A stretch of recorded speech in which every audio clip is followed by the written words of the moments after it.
Hey guys, and welcome back to Ancestors the Humankind Odyssey. Now in today's video we'll be starting off the video by doing a evolutionary leap. We just did that and we've basically jumped by 1,100,000 years. So that's a pretty big jump. I think it's the biggest jump we've done so far. So hopefully we get a new species of monkey. 14 births. Cool, so it's 1.2 million years. And we sadly have not yet discovered a new form of monkey, it seems. But that's right. Okay, it seems like they brought us closer to the woodlands again, which isn't a bad thing. It's going to be quite good being close to the forest again for a change, I think. Being away from the heat debuff. Right guys, we are at our new spot. I do believe we have lived here before. It doesn't look like a new spot to me, but I haven't checked it out completely, but I do believe we have... Oh no, wait, we haven't been here before. What the hell? What is this place called? Let's check it out. New landmark, bulky arch. Okay, I'm guessing that's the bulky arch. Not a bad place.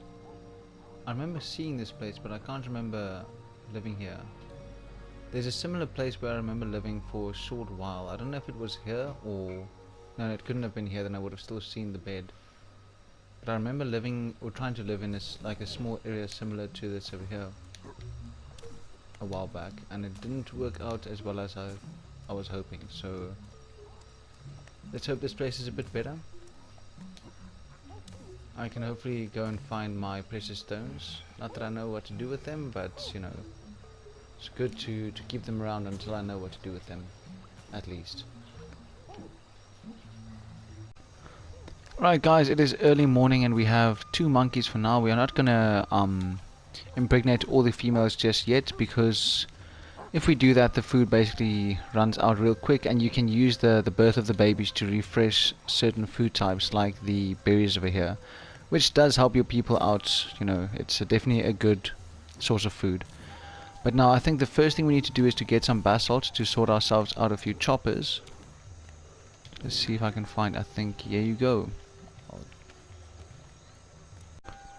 Right, we've altered these basalt rocks into choppers. If there's some more basalt over here, I think I might just do the same with them. And we do have some more, so I'll definitely first change them into choppers as well before taking them all back at once. Right, so I've got 8 choppers over here, which is basically the most choppers we've ever had, so we'll be sorted I think for quite a while. But I'm not planning on staying here for a very long time, as I'm planning on doing another evolution leap quite soon.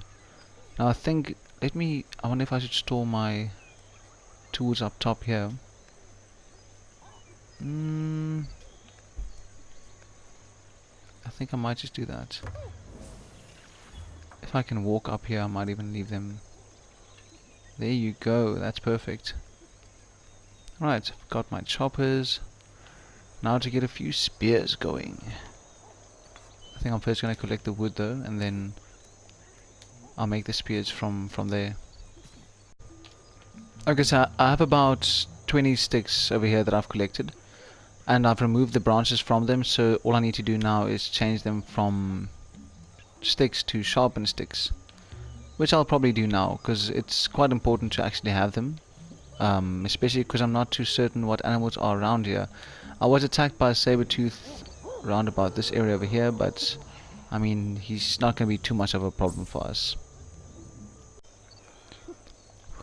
Guys, I just want to show you guys that I've now advanced to such a level that I can basically make a spear with just one chop with my chopper. Now I know that I have removed the sticks, the smaller sticks, but if you guys can remember, it still took me about, I think, 2 shots with a chopper to transform a stick into a spear.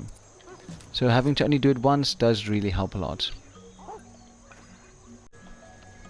Oh, and guys, for interest's sake, if you guys are interested in buying this game, it is on sale currently on the PlayStation Store. I think it's about 15 or 20% off, so it's not much, but I mean, the game isn't a full priced game anyway, so it's still a decent buy. Right guys, we have our spears and our choppers. I'll probably find some granite and some obsidian around the area as well. Let's see. There you go.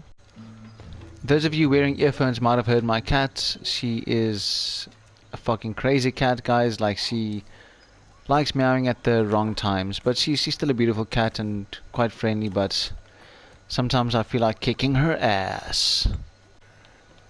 Right now I'm gonna use this granite to make a few scrapers. I think you make scrapers with it, I think. I'm actually gonna use my chopper to make these scrapers. So let's see. I'm honestly not too sure exactly what to use the scraper for though. But I think it's for removing the skins of certain sorts of plants, perhaps. Right guys, we have our choppers and our scrapers, but I do think it's time for us to turn in for the night. My monkey is getting quite tired. Right, it's a bit of a rainy day here in Africa currently, but we're not going to let that get us down. We've been living in the desert for quite some time, so having a bit of rain, it's rather nice. It seems we have some mushrooms over here. I still get a bit of a stomach sickness whenever eating mushrooms, but it's gotten a lot better the more mushrooms I've been eating. So it's a pretty good source of food, and the fact that it gives you resistance against food poisoning is actually quite good.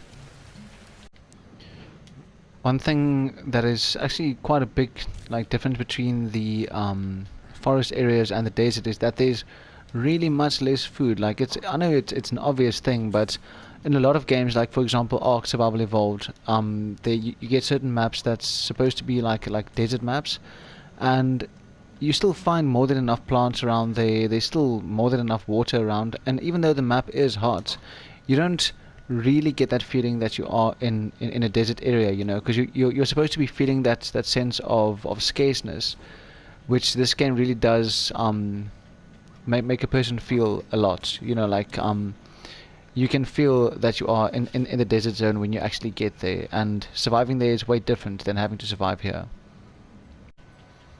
Okay, we've got some tourmaline over here, which I might just collect and take back to base,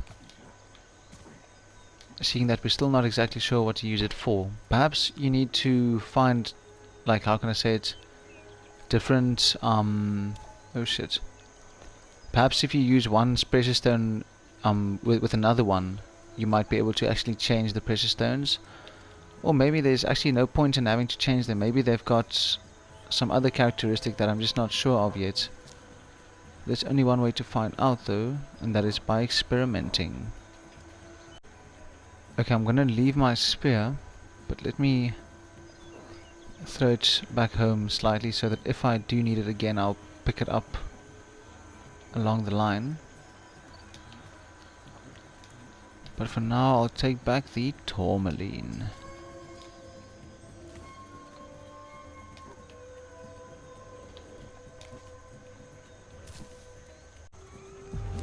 Alright, we've got something that wants to die. It's not going to die just yet, but if I can find my spear, I might be able to get some meat for the clan. Let me get this tourmaline back though. I'll find you again. One thing I've noticed about the saber-toothed cats are that they like staying in the same area, like the area that they spawned in. They will move about, obviously, but they'll most likely come back to the same area that they attacked you at the first time. Right, I've got my tourmaline over here. If it stays, no. I've got my tourmaline over there. And then, let me put my chopper down.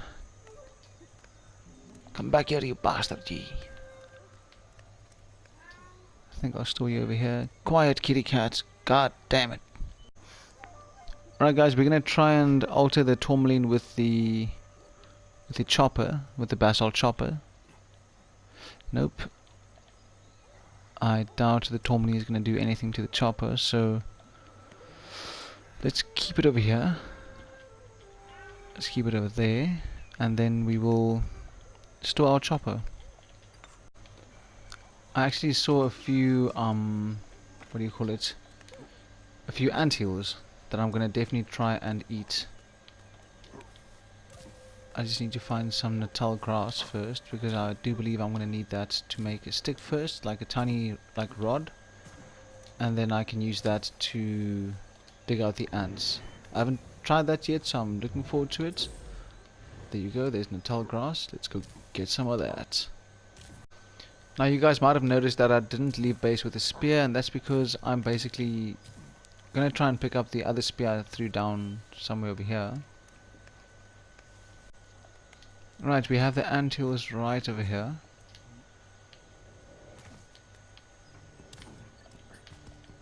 Let's get this going. Alright, so I got this tip by Mr. Niels Van Rooyen. He basically told me exactly how to do this. Else I probably wouldn't have ever known. I thought I needed a stick for it. Okay, dip.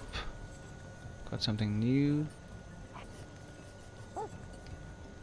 And it is termites, I'm guessing. Has to be termites. Harvested termites. Let's have a bite. I wonder how often I can actually do this.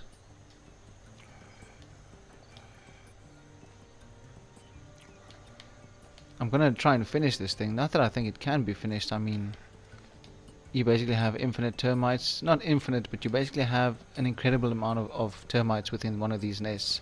I mean, they don't just build up top, they go underground as well. So I can imagine you're supposed to really be able to eat many of these things. They probably don't give you a ton of food, but I mean, if it is an infinite food source, which I believe it should be, I can bring my tribe here quite often to actually come and sate their hunger. Oh yes, this thing is definitely infinite. Perfect. Now let me try and use the same stick on that beehive. And it seems like it's exactly the same thing. Just a fucking piece of natal grass. I never would have guessed. The bees aren't even getting me. I'm sure this is gonna really be good to eat. It has to be. Poison resistance, that's not bad.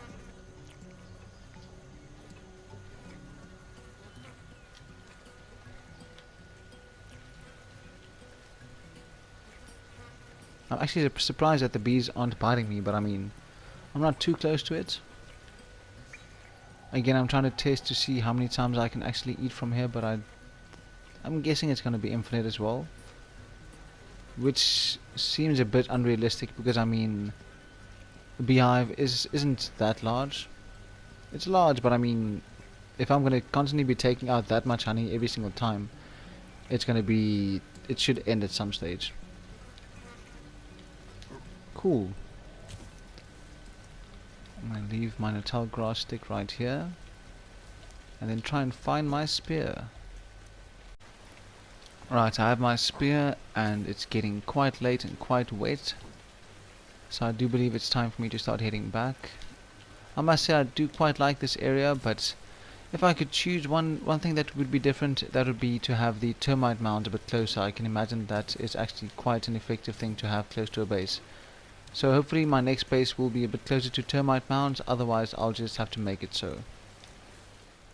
But guys, that's it for this video today. I hope to see you guys in the next one as always, and if you guys have any ideas or comments, please leave it down in the comment section. And as always guys, thanks a lot for watching, and I'll see you in the next one.